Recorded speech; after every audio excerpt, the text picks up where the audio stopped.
Doctor B R. Ambedkar ಹಾಗೂ ಬಾಬು ಜಗಜೀವನ್ ರಾಮ್ ಜಯಂತಿ ಶಿಡ್ಲಘಟ್ಟ ತಾಲೂಕಿನ ತಾದೂರು ಗ್ರಾಮದಲ್ಲಿ ಆಚರಣೆ. ಭಾರತದ ಸಂವಿಧಾನ ಶಿಲ್ಪಿ ಭಾರತ ರತ್ನ ಡಾಕ್ಟರ್ ಬಿ.ಆರ್. ಅಂಬೇಡ್ಕರ್ ಹಾಗೂ ಹಸಿರು ಕ್ರಾಂತಿಯ ಹರಿಕಾರ ಬಾಬು ಜಗಜೀವನ್ ರಾಮ್ ಅವರ ಜಯಂತ್ಯೋತ್ಸವ ಶಿಡ್ಲಘಟ್ಟ ತಾಲೂಕು ತಾದೂರು ಗ್ರಾಮದಲ್ಲಿ ಅದ್ದೂರಿಯಾಗಿ ಆಚರಿಸಲಾಯಿತು. ಕಾರ್ಯಕ್ರಮದ ಮೊದಲ ಹಂತವಾಗಿ ಗ್ರಾಮದ ಸರ್ಕಾರಿ ಕಿರಿಯ ಪ್ರಾಥಮಿಕ ಶಾಲೆಯಲ್ಲಿ ಮಕ್ಕಳಿಗಾಗಿ ವಿಶೇಷ ಕಾರ್ಯಕ್ರಮ ನಡೆಸಲಾಯಿತು. ನಂತರ ಗ್ರಾಮ ವೃತ್ತದಲ್ಲಿ ಶ್ರೀ ಆದಿಜಾಂಬ ಮಾದಿಗರ ಸಂಘದ ವತಿಯಿಂದ ಆಯೋಜಿಸಲಾಗಿದ್ದ ಸಭೆಯಲ್ಲಿ ಪ್ರಮುಖರಾದವರು ಭಾಗವಹಿಸಿ ಮಾತನಾಡಿದರು. ಶಾಲೆಯ ಮುಖ್ಯೋಪಾಧ್ಯಾಯ ಪಿಳ್ಳಮ್ಮ ಮಾತನಾಡಿ, ಡಾಕ್ಟರ್ ಅಂಬೇಡ್ಕರ್ ಬಡ ಕುಟುಂಬದಲ್ಲಿ ಜನಿಸಿ ಕಠಿಣ ಪರಿಶ್ರಮದಿಂದ ಉನ್ನತ ಶಿಕ್ಷಣ ಪಡೆದರು. ವಿದೇಶದಲ್ಲಿ ವಿದ್ಯಾಭ್ಯಾಸ ಮಾಡಿ ದೇಶಕ್ಕೆ ಸಂವಿಧಾನ ರಚಿಸಿದರು. ಅವರು ಮಹಿಳೆಯರಿಗೆ ಸಮಾನ ಹಕ್ಕುಗಳನ್ನು ನೀಡಿದರು. ಒಬ್ಬ ಹೆಣ್ಣು ಕಲಿತರೆ ಮನೆಯಷ್ಟೇ ಅಲ್ಲ, ದೇಶಕ್ಕೂ ಬೆಳಕು ಬರುತ್ತದೆ ಎಂದು ಅವರು ನಂಬಿದರು. ಕಾರ್ಯಕ್ರಮದಲ್ಲಿ ವಿಶೇಷವಾಗಿ ವಿದ್ಯಾರ್ಥಿಗಳು ಬಾಬಾ ಸಾಹೇಬ್ ಅಂಬೇಡ್ಕರ್ ಅವರಿಗೆ ಪುಷ್ಪಮಾಲೆ ಸಲ್ಲಿಸಿ ಜೈ ಭೀಮ್ ಘೋಷಣೆಗಳು ಕೂಗಿದರು. ಎಸ್ಡಿಎಂಸಿ ಅಧ್ಯಕ್ಷರಾದ ಮುನ್ರಾಜು ವಿ ಅವರು ಮಾತನಾಡಿ, ಅಂಬೇಡ್ಕರ್ ಅವರು 14 ಏಪ್ರಿಲ್ 1891ರಂದು ಜನಿಸಿದರು. ಅವರು ಭಾರತದ ಮೊದಲ ಕಾನೂನು ಮಂತ್ರಿಯಾಗಿದ್ದರು. ಸಮಾನತೆ, ಸಾಮಾಜಿಕ ನ್ಯಾಯಕ್ಕಾಗಿ ಹೋರಾಡಿದ ಅಂಬೇಡ್ಕರ್ ಅವರು ಮಹಿಳೆಯರ ಹಕ್ಕುಗಳ ಕ್ಷೇತ್ರದಲ್ಲಿಯೂ ಮಹತ್ತರ ಕೊಡುಗೆ ನೀಡಿದರು ಎಂದು ಹೇಳಿದರು. ಮಳಮಾಚಿನಲ್ಲಿ ಗ್ರಾಮ ಪಂಚಾಯಿತಿ ಅಧ್ಯಕ್ಷೆ ಜಯಲಕ್ಷ್ಮಿ ಮುನ್ರಾಜು ಅವರು, ಅಂಬೇಡ್ಕರ್ ಅವರು ಪರಿಶಿಷ್ಟ ಜಾತಿ, ಬುಡಕಟ್ಟು ಮತ್ತು ಇತರ ಹಿಂದುಳಿದ ವರ್ಗದವರಿಗಾಗಿ ಶಿಕ್ಷಣ, ಉದ್ಯೋಗಗಳಲ್ಲಿ ಸಮಾನ ಅವಕಾಶ ಒದಗಿಸಲು ಅಸೆಂಬ್ಲಿಯ ಬೆಂಬಲ ಪಡೆದು ಕಾನೂನು ಕ್ರಮ ಕೈಗೊಂಡರು. ಅವರು ದೇಶದ ನಿಜವಾದ ಆದರ್ಶ ನಾಯಕ ಎಂದು ನುಡಿದರು.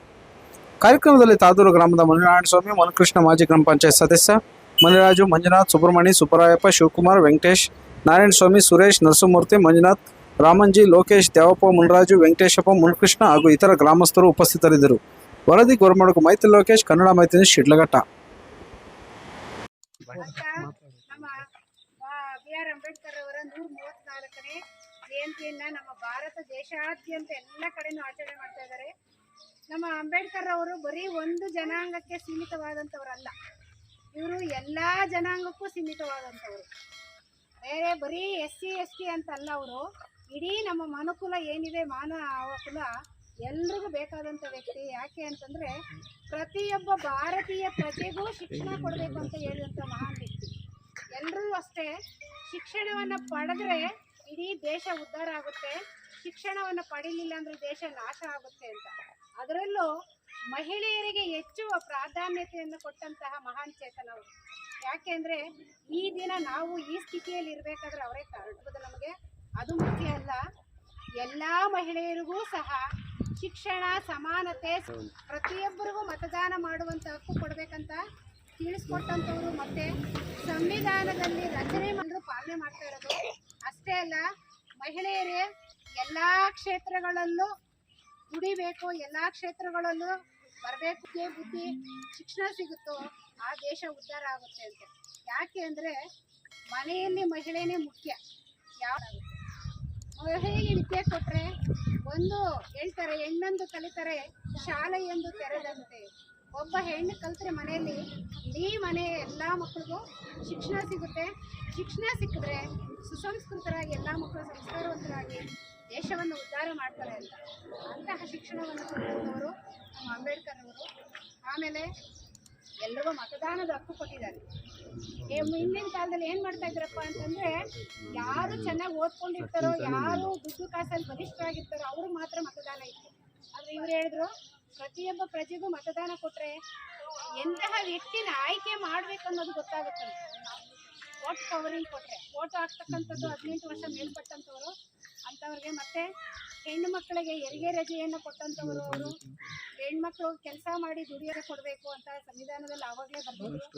ಪ್ರತಿಯೊಬ್ಬ ಪ್ರಜೆಗೂ ಎಲ್ಲ ಹಕ್ಕುಗಳು ಕೊಡಬೇಕು, ಸ್ವತಂತ್ರದ ಹಕ್ಕು. ಮತ್ತು ಜಾತಿ, ಮತ, ಭೇದ ಯಾವುದೂ ಇರಬಾರ್ದು. ಧರ್ಮ, ಅವರು ಇಷ್ಟಪಟ್ಟಂಥ ಧರ್ಮ ಬೌದ್ಧ ಧರ್ಮ. ಬೌದ್ಧ ಧರ್ಮ ಅಂದರೆ ಭೇದ ಭಾವ ಇರಲಿಲ್ವಂತೆ. ಅಲ್ಲಿಗೆ ಅಹಿಂಸಾ ಮಾರ್ಗದಿಂದ ಹೋಗ್ಬೇಕಂತಿದ್ದು. ಯಾಕೆ ಮಹಿಳೆಯರಿಗೆ ಹೆಚ್ಚು ಪ್ರಾಧಾನ್ಯತೆ ಕೊಟ್ಟರು ಅಂದರೆ, ಅವ್ರ ಹೆಂಡತಿ ಅವ್ರು ಮದುವೆ ಆದಾಗ 14 ವರ್ಷ SLC ಹುಡುಗನಿಗೆ ಮದುವೆ ಮಾಡಿದ್ರಂತೆ. ಮಾಡ್ಕೊಂಬಂದು ಅಂಬೇಡ್ಕರ್ನ ಓದಿಸ್ತಾ ಇದ್ರಂತೆ. ಅದಕ್ಕೋಸ್ಕರ ಅವರು ಹೆಣ್ಣಿಗೆ ಶಿಕ್ಷಣ ಕೊಟ್ಟರೆ ತನ್ನ ಮಕ್ಕಳನ್ನ, ಗಂಡನ್ನ, ಸಮಾಜನ, ಸಂಸಾರನ, ಸುತ್ತಮುತ್ತ ಪರಿವಾರನ ಚೆನ್ನಾಗಿ ನೋಡ್ಕೊತಾಳೆ ಅನ್ನೋ ಉದ್ದೇಶದಿಂದ ಹೆಣ್ಣಿಗೆ ಹೆಚ್ಚು ಪ್ರಾಧಾನ್ಯತೆ ಕೊಟ್ಟಂಥ ಮಹಾನ್ ಚೇತನ ಅವರು. ಅವರು ನಡೆಕೊಟ್ಟಂತಹ ದಾರಿಯಲ್ಲಿ ನಾವೆಲ್ಲರೂ ಸಾಗೋಣ, ದೇಶವನ್ನು ಉದ್ಧಾರ ಮಾಡೋಣ. ನಮಗೆ ಜಾತಿ, ಮತ, ಭೇದ, ಕುಲ ಏನೂ ಬೇಕಾಗಿಲ್ಲ. ನಾವೆಲ್ಲ ಹಿಂದೂಗಳು, ಹಿಂದೂ ಧರ್ಮದವರು. ಹಿಂದೂ ಅನ್ನೋ ಪದವನ್ನು ನಾವು ಮಾತ್ರ ಬಳಕೆ ಮಾಡಿಕೊಂಡು ಸಮಾಜದಲ್ಲಿ ಎಲ್ಲ ಮಕ್ಕಳು ಎಲ್ಲರೂ ಅಷ್ಟೇ ಉನ್ನತರಾಗಿ, ಸುಸಂಸ್ಕೃತರಾಗಿ, ಒಳ್ಳೆಯ ಅವರ ಕೊಟ್ಟ ದಾರಿಯಲ್ಲಿ ಮಾಡಿದ್ದೇ ಆದರೆ ಅವ್ರು ಮಾಡಿದ್ದಕ್ಕೂ ಸಾರ್ಥಕ ಆಗುತ್ತೆ. ಮತ್ತೆ ಕರ್ತವ್ಯ ಏನಿದೆ ಅದನ್ನು ಪಾಲನೆ ಮಾಡಬೇಕು. ಹಕ್ಕುಗಳು ಕರ್ತವ್ಯ ಎರಡನ್ನೂ ಪಡ್ಕೊಂಡು ಎಲ್ಲರೂ ಸಮಾಜದಲ್ಲಿ ಒಳ್ಳೆ ವ್ಯಕ್ತಿಗಳಾಗೋಣ. ನಾವೆಲ್ಲರೂ ಭಾರತಾಂಬೆಯ ಮಕ್ಕಳು ಅಂತಕ್ಕಂಥ ಮಾತನ್ನು ಹೇಳ್ತಾ ನಾನು ಎರಡು ಮಾತನ್ನು ಮುಗಿಸ್ತಾ ಇದ್ದೀನಿ. ಜೈ ಭೀಮ್.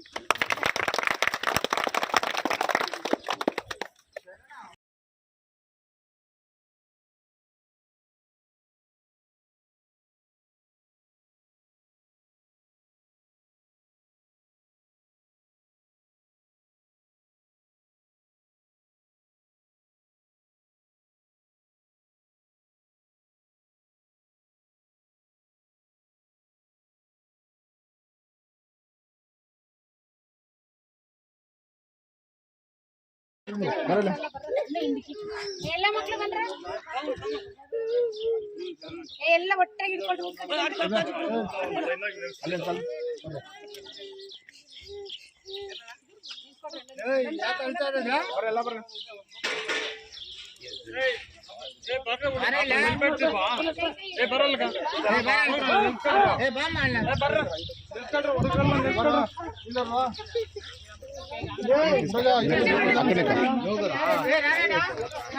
ಹಂಗೆ ಆ ಕಡೆ ಈ ಕಡೆ ಎರಡು ಕಡೆ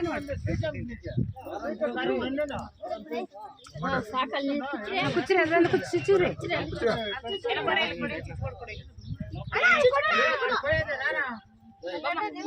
ಅವ್ರ ಮಕ್ಳು ಬರ್ರಿ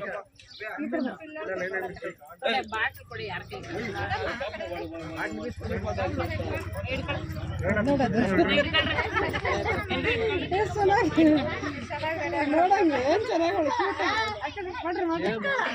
ಹಿಡ್ಕೊಳ ಕೈ ಹಿಡ್ಕೊಳ ಕೈ ಹಿಡ್ಕೊಳ ಕೈ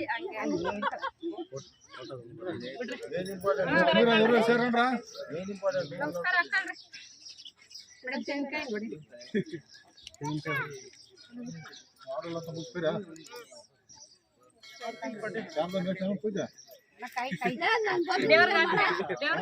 ಕಾಯಿ ನೋಡಿ